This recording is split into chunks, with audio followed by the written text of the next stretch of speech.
Hello, pilots, and welcome back to Flight Academy Season 3, brought to you by Out of Art Gaming. As always, my name is Phil, and today we have Game 7 of Group 1 for you. As always, the format rules are in the description below, but joining me for this, we have... It's Fergus. How's it going?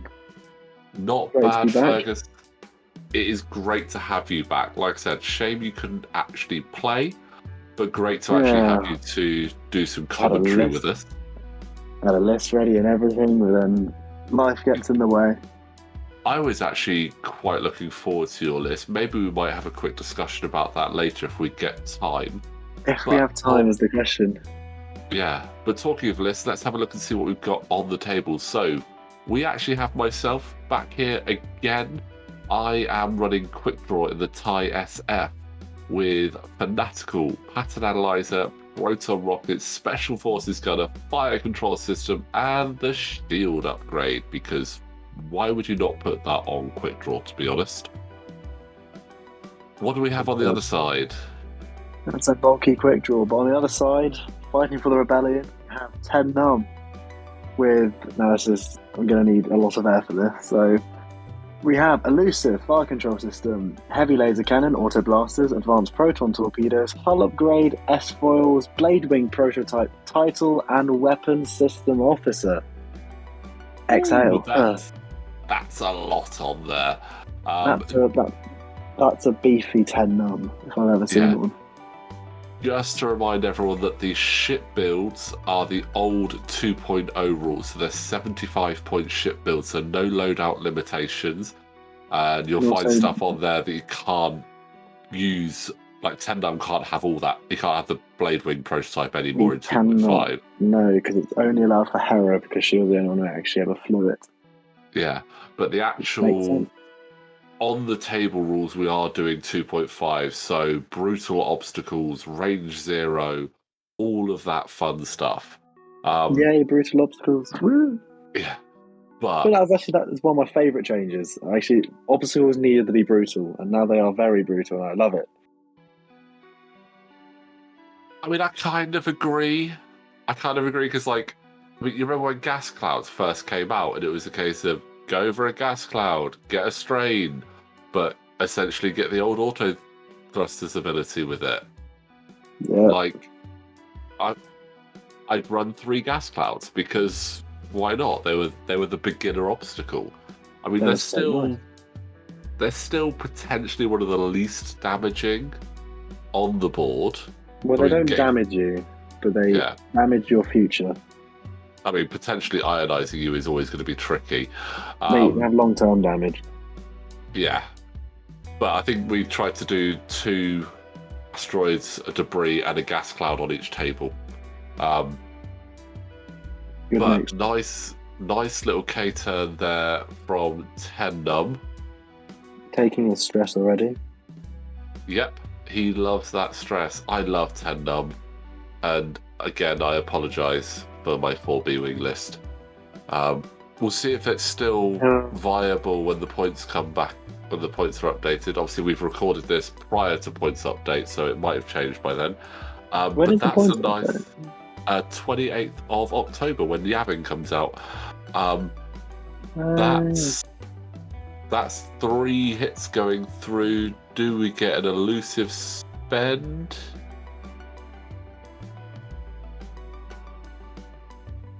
Just waiting to see. Yeah, spending elusive. Still 3 hits going through. Good start. Nice. I do say so myself. You're doing well. I mean, I have to say, I love the fact that Wes brought 10 Num, especially with how stacked it is. You just see him lay down all the cards on the table, and you're just like, it's gonna be a long ride ahead. God, this is going to be tough. But the S-foils on there for the B-Wing, I think S-foils is what elevated the B-Wing up so much. B-Wings are just... I mean, B-Wings were great before. Yeah. And then they just made they will. I think they will say Yeah. good. I think is the best way to put it. Oh, hit Now crit they are coming in great. and a double Oh, evade just to say no thanks. I'll lose one shield. Ideal outcome there for me with quick draw, so I'll shoot again. Spend the focus. That's 2 hits going through. And that's 2 more damage. That's a shield and a hull, half points.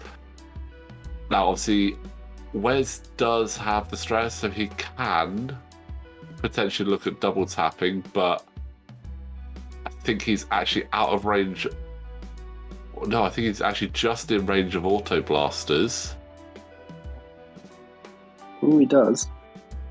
Oh, just a crit. Another shield gone there on quick draw. Can't double tap again. Is your you spent your charge already? Yeah. So the way we read with quick draw is obviously when she suffers when she loses a shield, she can spend a charge. We actually had to query this on the day because we weren't sure, because obviously with Tendum having the double tap, we were like, who double taps first? And we came to the conclusion that quick draw would, because it's when she loses a shield is when she would do it. So we went with that as our ruling on that. If anyone does actually know for definite if that is the right way around of doing it, let us know. It makes sense to us. Yeah, it makes sense. You lose the shield first, then you take. Yeah. Before the attack is fully resolved. So. Yeah, because there's other interactions similar to that where you're almost interrupting your opponent, but it's very rare that you're going to get that sort of double tap interaction. Oh, that was an unfortunate K-turn there for Tendum. 2 hits, so definitely 1 damage going through. He can spend his stress if he wants, and I would say just spend it. Go for it. Yeah, perfect. Yeah. No point trying to lose. Yeah. Opens him up for next turn.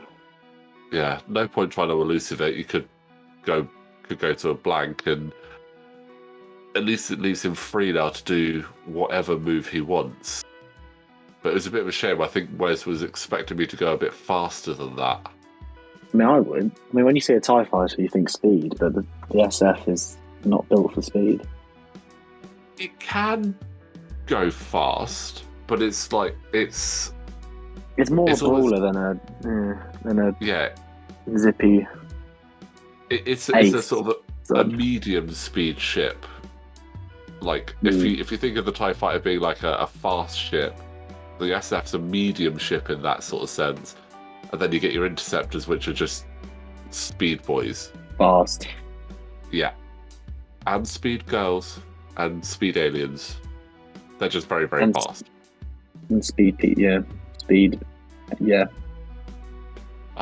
Or speed sisters. You got the second sister coming. I was looking forward. I'm looking forward to second sister. Oh, that's a procket there. That's a procket, and that's 3 hits and 2 crits. Like Goodbye. Oh, that's just. I mean, it's a great result. It's a great result for me. Obviously, I'm really happy with that result, but it's brutal. It is brutal. That's the first order for you. They are brutal. Yeah, I think that's why you take prockets though, for moments like that. When you line up a procket and then you get a satisfying hit. Oh yeah. Some of the peaks of X-Wing when you get a procket lines up perfectly and then you shoot. And you get a result like that. It is pretty darn good. But unfortunately, I don't think we're going to get enough time to talk about your potential list. But maybe in the next video we'll have a look at that. Stay tuned. Yeah, stay tuned if you want to hear what Fergus was potentially going to run. But in the meantime, let's have a quick look at the table, how it's looking as we go into the second half of Group 1. So, with that, 4 games played for myself, up to the top of the table, 3 wins, 3 kills, 12 points. So good, solid result. Andy in second, 2 wins, 1 kill, 7. Wes, 1 win, 1 kill, 4 points. And Ben, 1 win with 3 points. Still plenty of time for this to change, though. Lots of points up for grabs. Ben and Andy have a potential 12 points left up for grabs, so it can change fairly quickly. But Fergus, once again, thank you so much for joining us for that one. No problem. It was a good match to watch. I like to think so. But guys, thank you very much for watching the video. Please don't forget, like the video, subscribe to the channel, and we will see you next time, potentially to talk about Fergus's list.